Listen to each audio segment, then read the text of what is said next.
Shed as many tears as you want, but to me, actions speak louder than words. I'm going to keep you so close to me that you're going to think we're in a darn relationship. That's how close I am. I'm going to do everything in my power to protect every single person of Harris County. And I don't care if I hurt your feelings or you get a little upset because you have to come to court. This isn't your average hearing. This is Harris County, Texas, and today's judge isn't here to play nice. We've got a defendant with a criminal record longer than most people's resumes, a bond about to be yanked, and 10 open cases, all crashing into one explosive hearing. From surprise warrants to strict orders.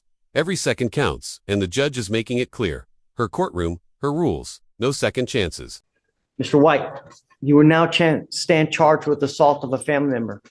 You're facing up to a year in jail and or a $4,000 fine. We're going to do probable cause. You have the right to remain silent. Anything you say can or will be used against you. So you know you have a lawyer, Josh Rice. He's here on Zoom. I don't know why the TVs aren't working, but he's here with you now, so you know that you're not alone. Judge, on July 21st, officers were dispatched to a family assault call in Harris County, Texas. Officers met with the complainant, who is the defendant's stepfather. The complainant stated that after telling the defendant to turn off the defendant's mother's vehicle and come back inside the home, the defendant kicked open the front door and punched him with a closed fist to the left side of his head. The complainant stated that the defendant then fled the scene in his vehicle. The complainant stated that the defendant has been staying in his residence for the past 2 weeks due to not having anywhere to stay. The complainant stated he felt pain when assaulted and wanted to pursue criminal charges against the defendant. The complainant had visible minor injuries near his left ear. Mr. White, I'm going to find that there's probable cause to go forward with your case.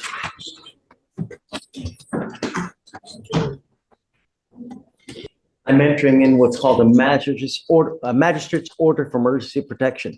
This is a court order that Right here, the judge lays it all out. Assault of a family member, up to a year behind bars, or a $4,000 fine. But here's the kicker. This isn't just about one bad day. This charge comes with a shadow of prior offenses that will weigh heavily on every decision the court makes today.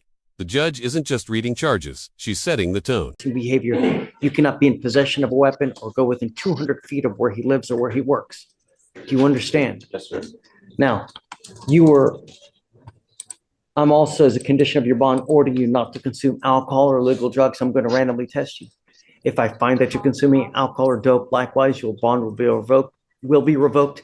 You will go into custody.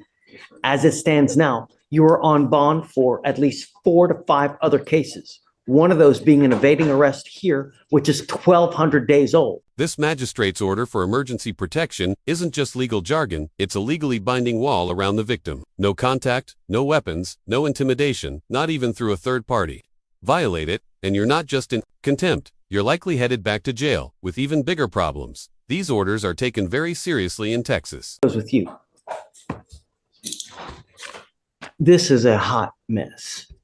And This is a huge move. Revoking bond means the defendant goes straight into custody. No, see you next week. No chance to walk out and think it over. It's a signal from the court. The trust is gone. And until there's a compelling reason otherwise, this defendant is staying put. Power to protect every single person of Harris County. And I don't care if I hurt your feelings or you get a little upset because you have to come to court a lot.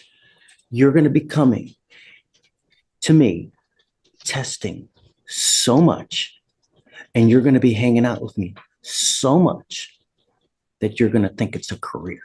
Do you understand, Mr. White? As it stands now, I am going to revoke your bonds, and I'm going to set them, I don't know, probably commensurate to what your felony bonds are now, because it's evident that you continue to do whatever you want without consideration to any kind of court orders. It's just to every single court. There's nothing that you need to say.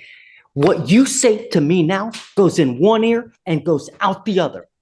Actions speak louder than words, Mr. White. And you just... The judges were in a relationship line. That's not humor, that's controlled intimidation. She's telling him, point blank, she will personally oversee his every move, every hearing, every test. For someone with this many open cases, that's basically a legal leash. short, tight, and impossible to ignore. Evading arrest, another felony evading arrest, and now you've picked up an assault of a family member. It's over. What else did you have to say? Judge, so I do see some of the offenses do predate his TDC trip. The ones that predate, it looks like he has a Berg hab that's active in 2018 out of Richmond, so Fort Bend. So that's still open now. I don't see a disposition at all in that case. UUMV and burglary of a vehicle out of Rosenberg, so I believe that's still Fort Bend. Now that makes Look at the pattern here. Not one or two missteps, but a chain of felonies: firearm possession, evading arrest, assault. In legal terms, this builds what's called a narrative of propensity, painting the defendant as someone who consistently ignores the law, which makes leniency far less likely. Josh, did you know about that? And where is that out of? So this is the burglary of the vehicle, Fort Bend County Court of Law 2. We were just, we just in a second. I don't want you to say anything at this moment. We just appeared in Fort Bend and they didn't say anything about that, but I will figure out what that's about. Maybe they resolved, this is what I read as of today. Maybe they just haven't updated this, the criminal history yet. He has an evading with a prior out of, it shows pending, but it also shows a disposition date. So I'm just going to disregard that charge. It doesn't. Is that Fort Bend as well? Fort Bend, Richmond. Yeah. So Fort Bend, it's 240th District Court.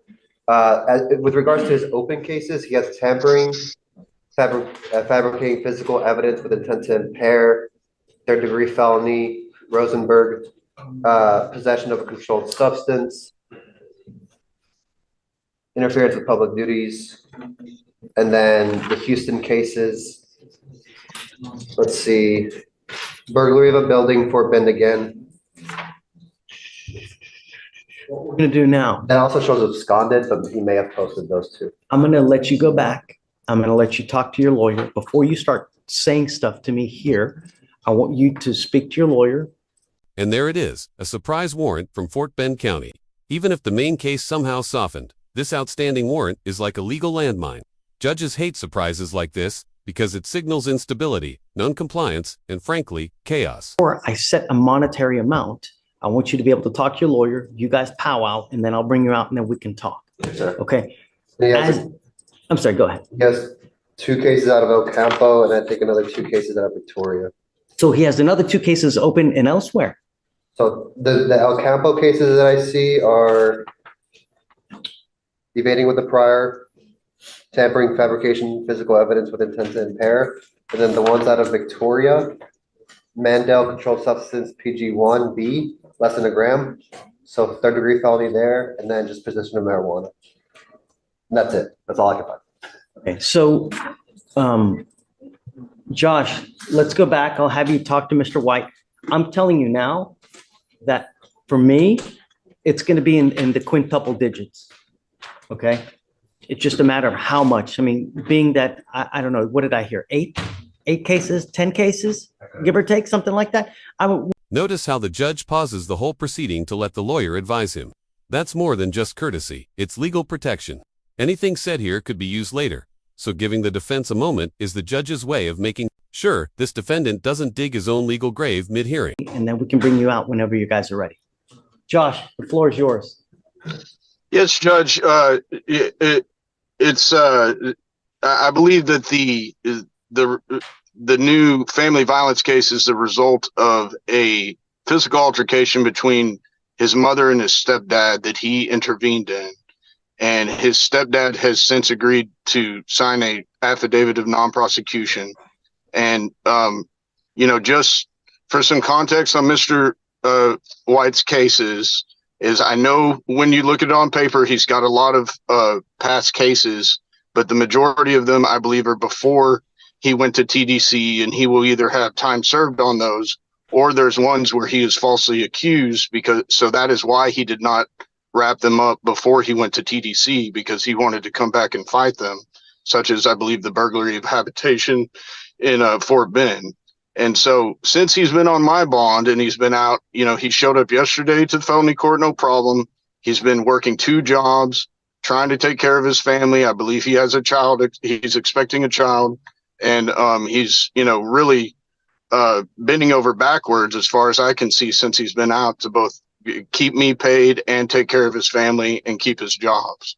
And so because of that, that's why we asked for, a low bond that he can afford, something around the, $10,000 range.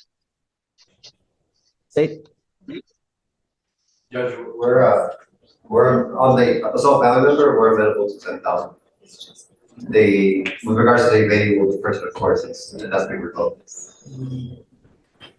so for the record, we have how many? When a judge says where you go, trouble follows.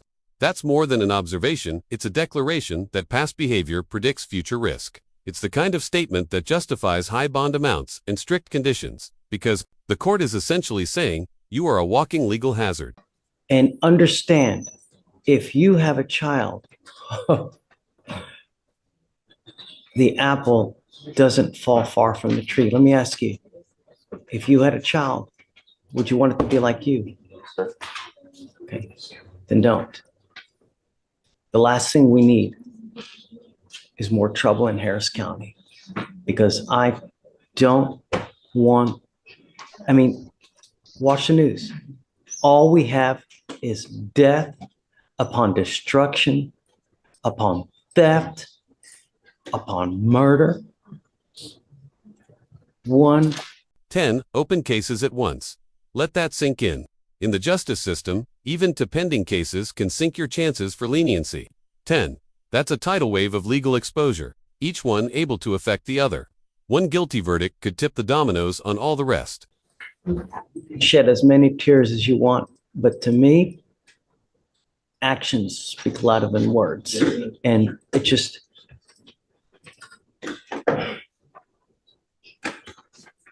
Be a better man for my daughter, Your Honor. don't.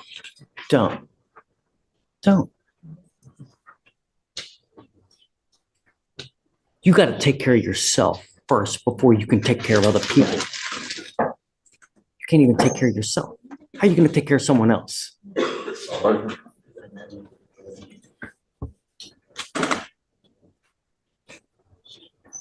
I'm setting your bonds at $30,000 each.